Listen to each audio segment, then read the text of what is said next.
Good morning students. Previous lecture में हम लोग ने क्या पढ़ा था? Force on a moving charge due to magnetic field. ठीक है, अब हम लोग क्या पढ़ने जा रहे हैं? हमारा नेक्स्ट टॉपिक क्या है, इसे नोट डाउन कर लीजिएगा। Path of a charge particle in a uniform magnetic field. अब इसमें क्या कह रहा है? एक यूनिफॉर्म मैग्नेटिक फील्ड में अगर हम चार्ज को मूव कराते हैं तो उसका पाथ क्या फॉलो करेगा, कौन सा पाथ होगा, उसका मोमेंटम क्या होगा, जिस पाथ से जाएगा उसका रेडियस क्या होगा, ठीक है, और कौन सा पाथ फॉलो करेगा, ये सारी चीज़ें हम लोग देखेंगे। इसमें दो हम लोग केसेस लेंगे। केस वन देखेंगे। केस वन हम लोग ने ऑलरेडी पढ़ चुका है, ऐसे जैसे हम लिख रहे हैं वैसे ही आप लोग भी नोट डाउन करेंगे। ठीक है, केस वन में क्या होता है, हमने पढ़ा f force is equal to क्या होता है, force is equal to Q we B sine theta. ठीक है, Q we B sine theta. Theta जो होता है angle between v and b, तो थीटा वी और बी के बीच का एंगल होता है, ये हम प्रीवियस लेक्चर में देख चुके हैं। अगर हमारा थीटा अगर 0 डिग्री हो और theta is equal to 180 degree, ठीक है, मतलब आपकी ये मैग्नेटिक फील्ड है, इसी डायरेक्शन में अगर चार्ज मूव कर रहा है, ये मैग्नेटिक फील्ड है और इसी डायरेक्शन में आपका चार्ज की वेलोसिटी है, तो आपका ये थीटा क्या हो जाएगा, 0 हो जाएगा, और sine theta sine 0 degree is equal to 0 हो जाएगा, मतलब फोर्स में क्या हो जाएगा, 0 हो जाएगा। ठीक है, अगर साइन थीटा 0 हो रहा है तो फोर्स पूरा ये टर्म 0 हो जाएगा ना, 0 हो जाएगा, मतलब यहाँ पे फोर्स 0 हो जाएगा। नेक्स्ट इधर अगर हम देखते हैं F is equal to Q we B, अगर साइन 180 डिग्री रखेंगे तो साइन 180 डिग्री भी आपका क्या हो जाता है, 0, तो यहाँ पे भी फोर्स क्या हो जाएगा, 0। ठीक है, 0 डिग्री लगा दिए। ठीक है, तो यहाँ पे देखिएगा, ध्यान दीजिएगा, ये 180 कैसे बनाएगा, अगर ये बी का डायरेक्शन है, ये वी का डायरेक्शन है, ठीक है, अपोजिट हो, जस्ट अपोजिट 180 डिग्री।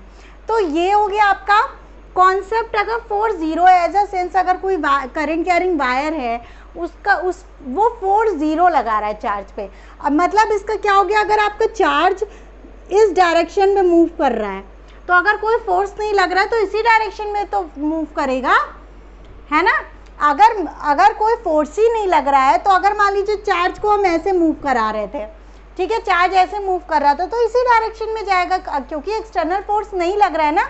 तो ये जो होता है, ये कॉन्सेप्ट क्या फॉलो करता है, law of inertia, Newton's law of motion पढ़ा है ना।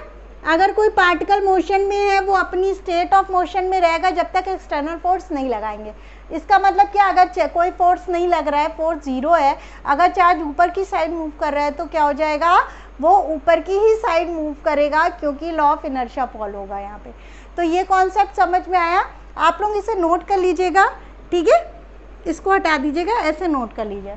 ठीक है, मेनली आपका सेकंड केस है, उसको बताएंगे। देखिए उस केस में आपको क्या क्या निकालना पड़ेगा, आपको पाथ बताना पड़ेगा, ठीक है, पाथ का रेडियस फाइंड आउट करना पड़ेगा, ठीक है, काइनेटिक एनर्जी फाइंड आउट करनी रहेगी, मोमेंटम, तो वो सारी चीज़ें हैं, सारा हम इक्वेशन लिखवाएंगे, तो वो चीज़ इंपॉर्टेंट है, ये भी इंपॉर्टेंट है। इसका कॉन्सेप्ट आप लोग मेरे ख्याल से समझ ही गए होंगे, इतना कुछ टफ नहीं था।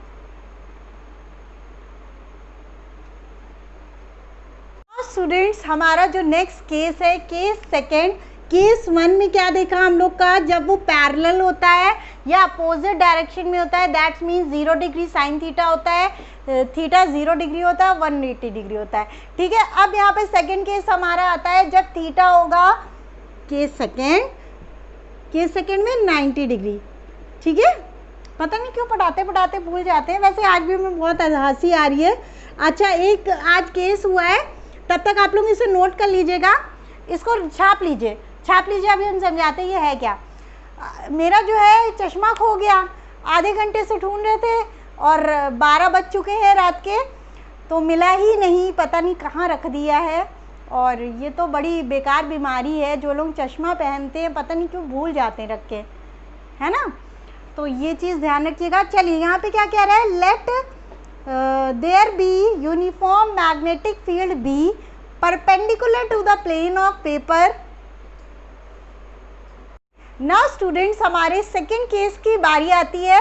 ठीक है। आप क्या करेंगे, यहाँ पे फर्स्ट केस देखा जब थीटा 0 होता है या 180 डिग्री होता है।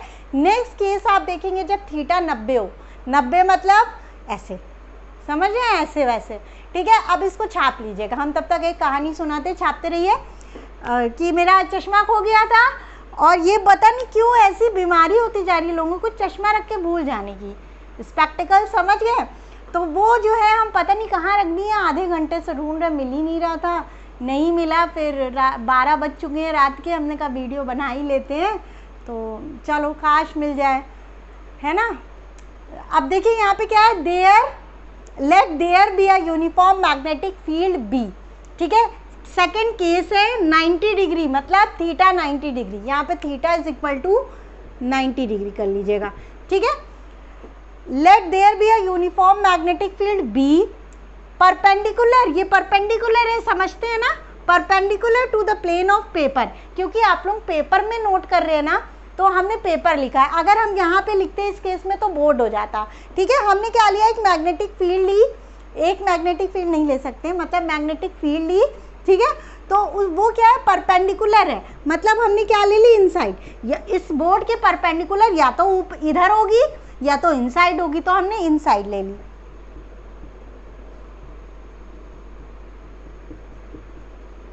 इसको बनाना भी आप लोगों को, ये इनसाइड है, ये क्या है, मैग्नेटिक फील्ड बी से रिप्रेजेंट करा इनसाइड द बोर्ड और इनसाइड द पेपर।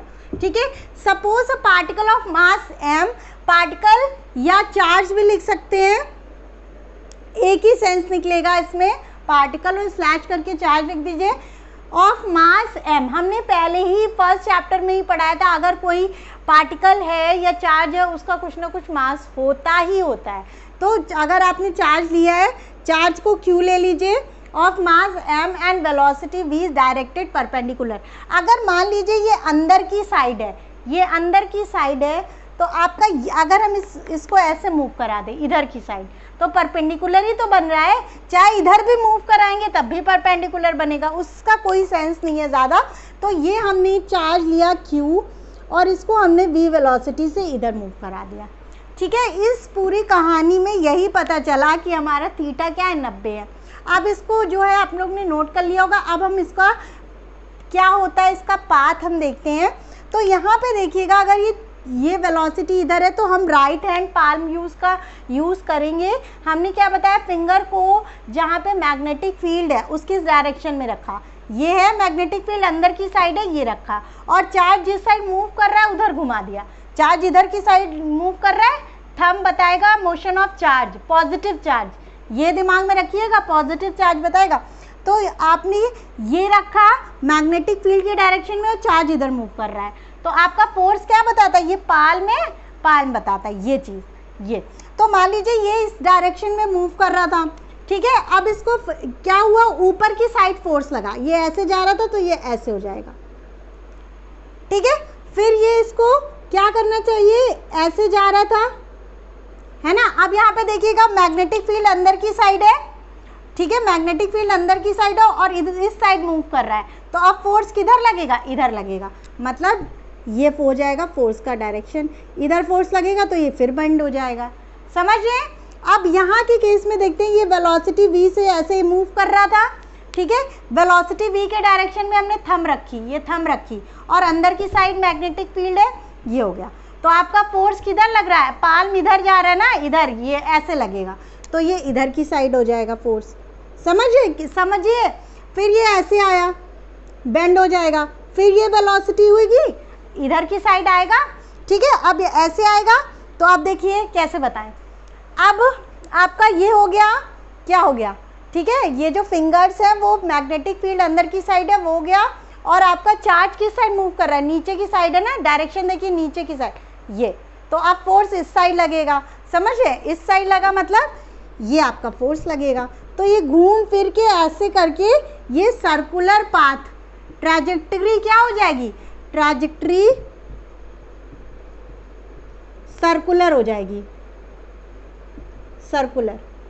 ठीक है, यहाँ पे इतना नोट कर लीजिएगा। अच्छा, पहला जो अभी हमने केस बताया था वहाँ पे कर लीजिएगा, जब थीटा आपका 0 डिग्री या 180 डिग्री होगा तो ट्रैजेक्टरी क्या हो जाएगी, मतलब पाथ जो फॉलो करेगा वो स्ट्रेट होगा, स्ट्रेट जैसे मूव कर रहा है वैसे ही मूव करेगा। तो वहाँ आपकी ट्रेजेक्ट्री 0 और 180 क्या हो गई स्ट्रेट, और 90 की क्या हो जाएगी ट्रेजेक्ट्री सर्कुलर। तो यहाँ सर्कुलर मोशन हो रहा है, सर्कुलर मोशन हो रहा है। चलिए, एक तो मैग्नेटिक फील्ड की वजह से फोर्स लगता है, हमने बताया था फोर्स क्या होता है। चलिए इतना नोट कर लीजिए पहले, ना तो ज़्यादा हो जाएगा, ओवरडोज हो जाएगा, है ना।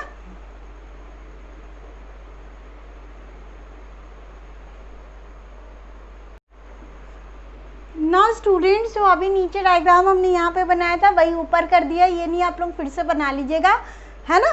तो समझ के सर्कुलर पाथ मोशन करेगा चार्ज अगर किसी भी मैग्नेटिक फील्ड में रख देंगे, अगर कब, जब थीटा 90 डिग्री हो, इफ थीटा इज 90 डिग्री। अब यहाँ से सवाल उठता है, यहाँ पे दो तरह के फोर्स लगेंगे, कौन सा, एक सेंट्रीपिटल फोर्स लगेगा, सर्कुलर मोशन में लगता है सेंट्रीपिटल फोर्स, और नेक्स्ट आपका क्या हो गया, नेक्स्ट आपका मैग्नेटिक फोर्स। ऑफ कोर्स ही बात है, मैग्नेटिक फील्ड में रखा है ना। तो हमने ये पढ़ा था F M is equal to क्या होता है, Q we B sine theta, है ना। अब यहाँ पे क्या हो गया, थीटा आपका क्या हो गया 90, sine 90 degree. Now F M is equal to Q we B, sine 90 कितना होता है 1 होता है, तो 1 का कुछ नहीं होगा, ये क्या होता है मैक्सिमम फोर्स लगेगा, magnetic force. Okay, now students यहाँ पे देखिएगा, ये फोर्स लग गया, एक सेंट्रीपिटल फोर्स हो गया, सेंट्रीपिटल फोर्स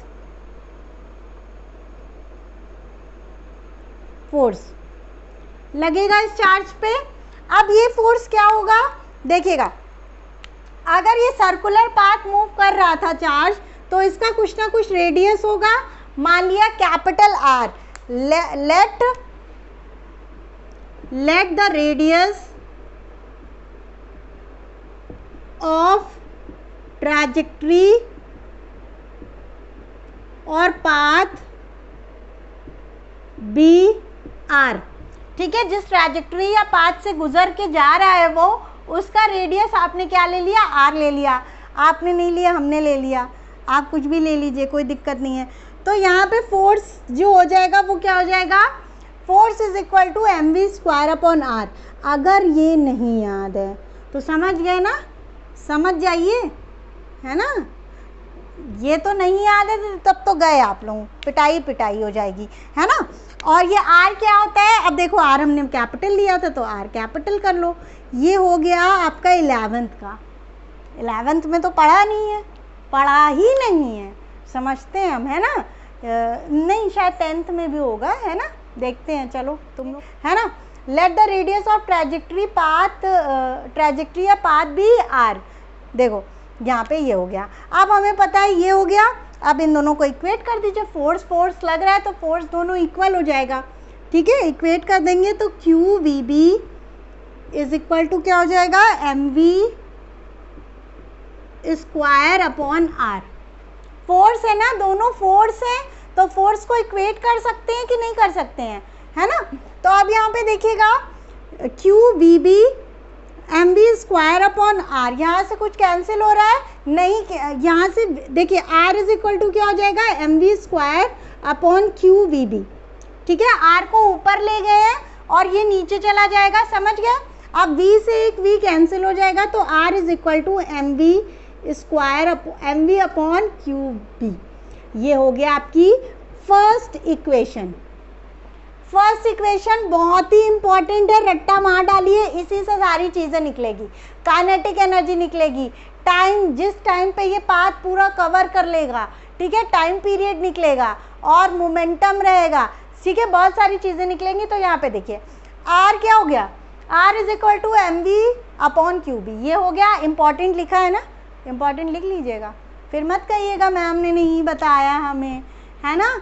चलो इतना नोट कर डालो फटाफट, जैसे कर रहा है वैसे एकदम डिट्टो छाप लो, है ना। जो टेस्ट लिया था हम बता दें, बहुत ही इजी टेस्ट था। अभी हमने कॉपी किसी की नहीं चेक करी है, कॉपी चेक कर लें दो फिर बताते हैं, है ना। एक एक लाइन के आंसर्स थे, हम आधे घंटे में पेपर सॉल्व करवाएंगे एक दिन, है ना। तुम लोग कैलकुलेशन नहीं करते हो, प्रैक्टिस नहीं कर रहे हो, एकदम इजी था, फॉर्मूले ही नहीं याद होंगे, ठीक है। W इज इक्वल टू क्या होता है आता ही नहीं है, QV होता है ये भी नहीं पता होगा आधे बच्चों को, तो ये दिक्कत है, यही तो दिक्कत है तुम लोग के साथ, आप लोगों के साथ, sorry. Give respect take respect, समझे। चलो हो गया।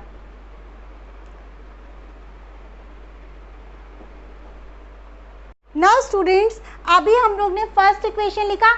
अब यहाँ पे देखिएगा हम बोर्ड क्या करते, रब करते, इसलिए पॉज कर देते हैं वीडियो, क्योंकि अब उसमें हम 15 मिनट ऐसे ऐसे ऐसे कर रहे हैं, आप भी बैठ के तमाशा देख रहे हैं, तो कोई मतलब नहीं है ना, तमाशा एज अ सेंस कि टाइम वेस्ट होगा।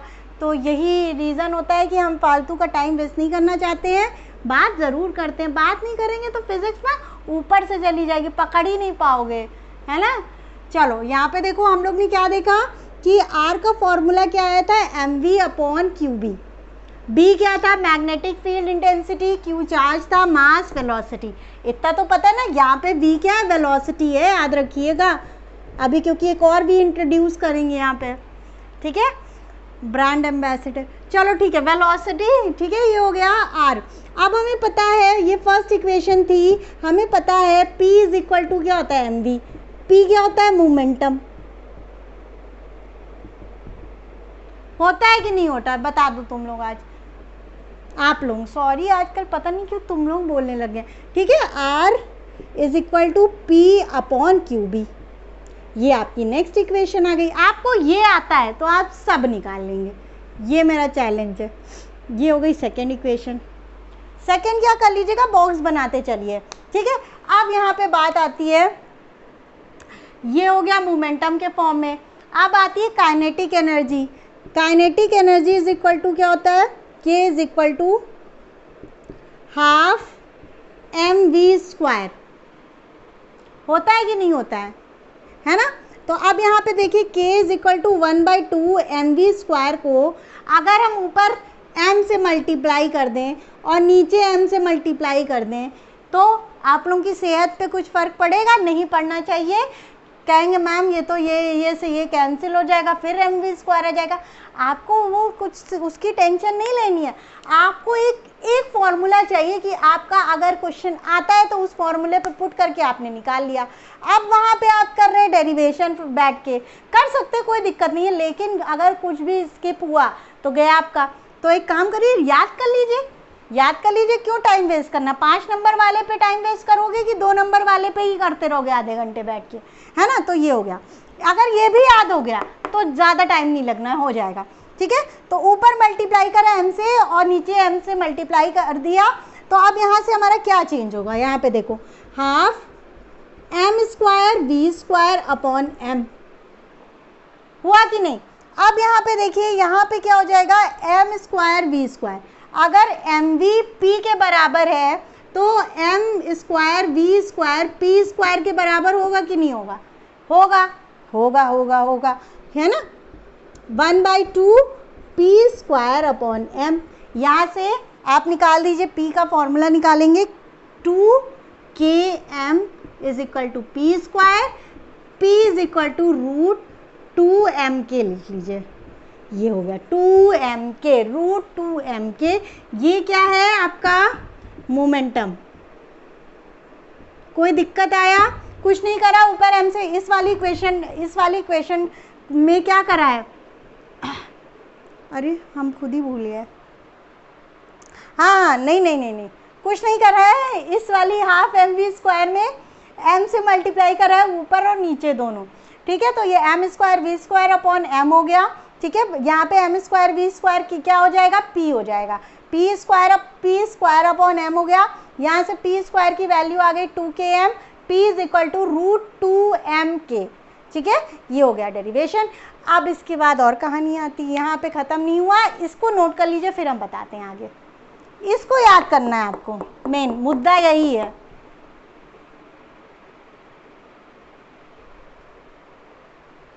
तो अभी यहाँ पे कहानी नहीं ख़त्म हुई है, आगे की पिक्चर अभी बहुत बाकी हुई है ना। तो अच्छा, आप लोग कुछ आइडियाज़ दिया करिए कि मैम ऐसे पढ़ाइए, ग्रुप में नहीं, पर्सनली अगर आप मुझसे कुछ शेयर करना चाहते करिएगा, कमेंट कर सकते हैं आप लोग, ठीक है, अच्छे से बताइएगा, हमें कुछ अच्छा आइडिया दीजिए। और लाइक नहीं करते आप लोग, बताओ कितनी गलत बात है, इतने सारे बच्चे देखते हैं, कंजूसी कर रहे हैं, जैसे 100 रुपये पर लाइक लग रहा हो आप लोगों का, फ्री में है, कर दिया करो, है ना, तो अच्छा लगता है ना, इंस्पिरेशन, अच्छा खुशी होती है, हाँ चलो बच्चों को समझ में आया। चलो बोर नहीं करेंगे हम। R is equal to mv/qb हो गया। तो अब यहाँ पे ये तो पता ही था। अब आ गया बात, हम लोग ने मोमेंटम निकाल लिया, उसको जाने दो। अब आता है हमारा टाइम पीरियड। अब ये कैसे निकालेंगे मैम? तो यहाँ पे देखिए स्पीड इज इक्वल टू क्या होती है? Speed is equal to distance upon time. कोई दिक्कत? तो टाइम इज इक्वल टू क्या हो जाएगा? टाइम इधर चला जाएगा, डिस्टेंस अपॉन स्पीड। कोई दिक्कत यहाँ पे? अब डिस्टेंस, ये जो पाथ फॉलो कर रहा है सर्कुलर कर रहा है, सर्कुलर पाथ ऐसे कर रहा है, ऐसे कर रहा है, तो क्या मतलब है इसका? ऐसे कर रहा है मतलब सर्कुलर पाथ मूव कर रहा है, तो डिस्टेंस क्या हो जाएगी? 2πr। टाइम को t से लिख लीजिए, टाइम पीरियड को कैपिटल T से डिनोट कर दिया। डिस्टेंस 2πr, r कैपिटल लिया था तो यहाँ पे भी कैपिटल लेना है, स्मॉल नहीं लेना। स्पीड v, वेलोसिटी किस से मूव कर रहा है? v से कर रहा है, ठीक है। अब यहाँ पे देखिए, यहाँ पे t is equal to 2πr upon v था, है ना, ये हो गया। अब r की वैल्यू हमने पता है क्या है? mv/qb। तो यहाँ पे r की वैल्यू हमने क्या पुट कर दी? mv/qb। 2π/v अलग रखा और r की जगह mv/qb रख दिया। यहाँ पे कोई दिक्कत आएगी? तो यहाँ पे देखिएगा v से एक v कैंसिल हो जाएगा, है ना। यहाँ से टाइम पीरियड आपका क्या आ जाएगा? बस कुछ नहीं करा, ये जो r था 2πr/v हो जाएगा। v स्पीड है आपकी, ठीक है, यहाँ पे रख दिया। तो ठीक है, यहाँ पे 2π/v अलग हो गया, r की जगह हमने ये mv/q भी पुट कर दिया, तो v से v कैंसिल हो गया, तो क्या आ गया? 2πm/qb, है ना। v से v कैंसिल, तो क्या बचा? 2πm/qb। अब यहाँ पे देखते हैं कि टाइम पीरियड क्या होता है? Independent of speed. Velocity speed के पे डिपेंडेंट नहीं होता है, इंडिपेंडेंट ऑफ स्पीड। अब यहाँ पे बेटा ये दिमाग में आता है कि कैसे इंडिपेंडेंट ऑफ स्पीड है, कि अगर हमने मान लीजिए तेज से फेंक दिया तो जल्दी से वो सर्कल कंप्लीट कर लेगा, ये कौन से दिमाग में आता है ना। लेकिन ऐसा नहीं होता। क्यों नहीं होता? अगर आप फेंकेंगे तो वो पाथ आर बड़ा हो जाएगा, ठीक है। तो हमेशा याद रखिएगा, जो ये सर्कुलर मोशन होगा वो इंडिपेंडेंट ऑफ स्पीड होगा। यहाँ पे नोट कर लीजिएगा, कोई दिक्कत नहीं है ना। तो यहाँ समझ में आया? अगर स्पीड ज़्यादा है तो वो पाथ उसका जो होगा, स्पीड अगर ज़्यादा है तो ज़्यादा कवर करेगा, टाइम उतना ही लेगा, ठीक है। अगर स्पीड उसकी कम है, पाथ कम ट्रैवल करेगा, मतलब रेडियस कम हो जाएगा, लेकिन उतना ही टाइम लगेगा। समझ रहे हो? तो यहाँ पे इंडिपेंडेंट ऑफ स्पीड लिख लीजिएगा ज़रूर से। अब यहाँ पे देख लीजिए, ये हो गया। नेक्स्ट आपका ये इक्वेशन हो गई, ये कौन सी इक्वेशन है भगवान जाने, ठीक है। अब ये हो गए टाइम की इक्वेशन। अब यहाँ पे देखिए, हम थोड़ा सा रब करके ही इसी में करेंगे, जल्दी से कर देंगे रब।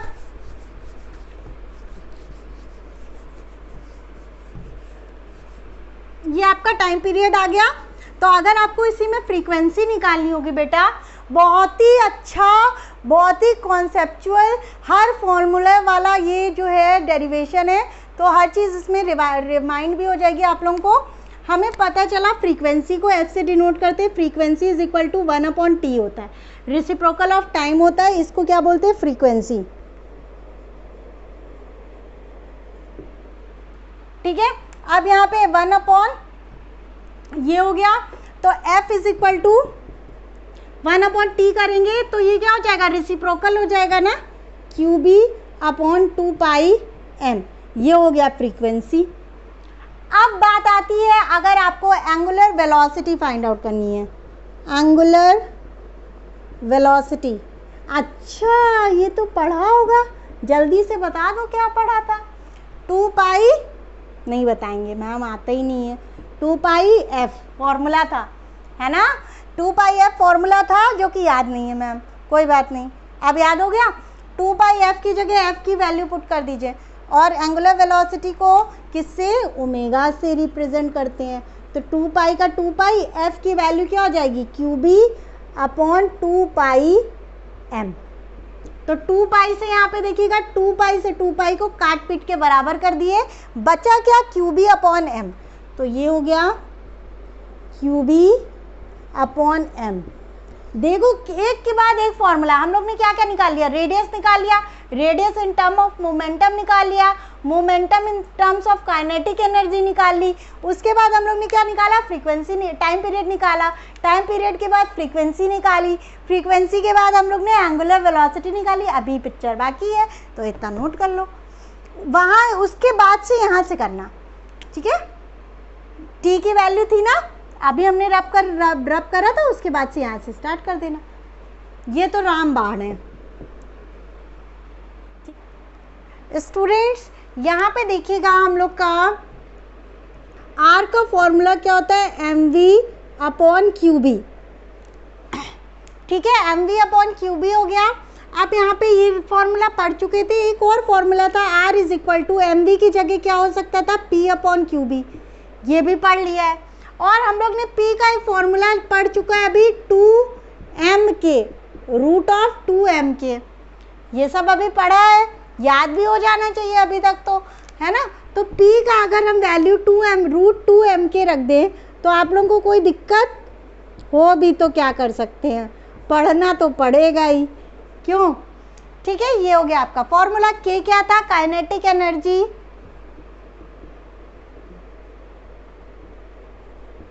है ना। अब यहाँ पे देखते हैं हम लोग कि हम लोग ने क्या फॉर्मूला पढ़ा था, work done is equal to change in kinetic energy. ये क्या था आपका, work energy theorem, work energy theorem पढ़ा है आप लोग ने, अरे बेटा पढ़ा तो है ही, यही तो याद है 11th में। क्यों, क्या कहते हैं, क्या होता है, work done is equal to change in kinetic energy, कोई दिक्कत। अब यहाँ पे देख लीजिए, मान लीजिए पोटेंशियल आपका 0 to v है, चार्ज को मूव एक्सेलरेट करा दिया गया, चार्ज q को, if charge q is accelerated, ठीक है, q is accelerated from potential 0 to v, ठीक है, 0 से v तक पोटेंशियल हो गया, तो आपका चेंज इन का, यहाँ पे हम लोग ने एक फॉर्मूला पढ़ा था, w is equal to Q V, अभी हमने समझाया था, कैपिटल V कर लीजिए, ये बड़ा सा V क्या है, पोटेंशियल डिफरेंस। अब डिफरेंस क्या हो जाएगा, कैपिटल V माइनस 0, तो कैपिटल V तो रहेगा Q और बड़ा सा V हो गया, ठीक है। अब यहाँ पे देखिए, तो अब हमें पता है काइनेटिक एनर्जी को हम लोग वर्क डन के फॉर्म में लिख सकते हैं, क्यों, वर्क एनर्जी की थ्योरम की वजह से। अगर चेंज इन काइनेटिक एनर्जी है ना, तो अब यहाँ पे देखिए जो काइनेटिक एनर्जी है, इनिशियल तो 0 होती है ना, U तो 0 लेंगे ना, इनिशियल तो 0 रहेगा, तो अगर हम इनिशियल 0 लेते हैं तो W is equal to half M V square तो होगा, अगर minus half M U square, अगर इनिशियल 0 था तो ये half work done is equal to half M V square हो रहा है, मतलब वर्क डन जो है काइनेटिक एनर्जी के इक्वल हो रहा है ना। यहाँ पे समझ रहे, चेंज इन काइनेटिक एनर्जी, अगर इनिशियल 0 लेंगे तो change in kinetic energy is equal to work done, है ना, यहाँ से ये आ गया। अब वर्क डन हमको पता है फॉर्मूला क्या हो जाएगा, Q इंटू वी, ये तो याद होगा, रट लिया होगा, नहीं मैम इतना टाइम कहाँ है हमारे पास रटने का, हमें याद करने का, समझने का टाइम ही नहीं, हम लोग बड़े बिजी पर्सनैलिटी हैं, क्यों। अब यहाँ पे हम लोग ने काइनेटिक एनर्जी की जगह क्या लिख सकते हैं, वर्क डन, वर्क डन का फॉर्मूला, अच्छा वर्क डन लिख दीजिए। तो यहाँ पे हम इसके बात कर रहे हैं, R इज इक्वल टू, इसके बात कर रहे हैं, सॉरी इसके बाद, तो इसको ऐसे करके ऐसे बना देते हैं, ठीक है। अब यहाँ पे देखिएगा R is equal to root M √2m/w/QB। ये जो W आया है, W की जगह आप लोग क्या लिख सकते हैं, Q इंटू कैपिटल V। तो यहाँ पे लिख लीजिए √2m/Q इंटू कैपिटल V/QB। कोई दिक्कत? आप इसको और भी रिड्यूस कर सकते हैं। अच्छा इतना लिख लो, नहीं तो कहोगे मैम तो एकदम परेशान कर दी है ना, एक के बाद एक फॉर्मूला निकलवा रही हैं। अरे बेटा बहुत इजी है, एक दो बार लगाओगे खुद ही आ जाएगा। हमको देखो एकदम रट गया है ना। अब यहाँ पे हम एक और काम कर सकते हैं, देखिए आर का एक और फॉर्मूला लिख सकते हैं। आर के अगर आप चाहें सारे फॉर्मूले याद कर ले तो बहुत मेहरबानी होगी हमारे ऊपर भी, एग्जामिनर के ऊपर भी, है ना। और डेरिवेशन तो याद ही हो जाएगा, कोई दिक्कत तो है नहीं, है ना। अब यहाँ पे हम लोग आर को कैसे लिख सकते हैं, देखो दिमाग लगाओ थोड़ा सा। अगर हम लोग QB है, इसको अगर हम लोग ऐसे लिख दें √Q² और B², कोई दिक्कत आएगी? QB है, ठीक है, √Q² और B² लिख सकते हैं, कोई दिक्कत नहीं। क्योंकि क्यों नहीं है, रूट अगर फिर से सॉल्व करोगे तो QB तो आ जाएगा। हमने फॉर्मूला बनाने के लिए ये सब कष्ट किया है, तो अब ये पूरा रूट ले लेंगे हम लोग। तो 2mQV/ नीचे क्या हो जाएगा, Q² B²। V कैपिटल लिखना, कैपिटल, हमने भी छोटा लिख दिया है, कहेंगे ये बड़ा सा, यहाँ पे भी बड़ा सा कर लो। फिर ना तो वेलोसिटी पोटेंशियल है, पोटेंशियल, ये भी पोटेंशियल डिफरेंस है, पोटेंशियल डिफरेंस, ये भी पोटेंशियल डिफरेंस है, ठीक है। यहाँ पे V जो है छोटा नहीं बनाना, गलती मत कर देना तुम लोग, आप लोग देख लो आज स्लिप ऑफ टंग, ठीक है। यहाँ पे देखिए अब कुछ नहीं, Q से एक Q कैंसिल हो जाएगा ना, बस कुछ नहीं होगा। और आगे लिख लीजिए formula, √2m capital V upon नीचे क्या बचेगा, नीचे बचेगा एक Q बचेगा ना, Q² था, Q और ये B हो गया, टनटना, ये हो गया हमारा पूरा डेरिवेशन। इतना मज़ा आई हमें, फाइनली हमें आज इतनी खुशी हो रही है ना, डेरिवेशन बता के हमें बहुत मज़ा आती है। ये इस फॉर्मूले से ये कर लो, इस वाले फॉर्मूले से इसको बना दो, सच में हमें बहुत मज़ा आती है, मजाक नहीं कर रहे हैं एकदम, ठीक है। Hello students, kindly watch my other videos and don't forget to subscribe, like and also share my videos with your friends.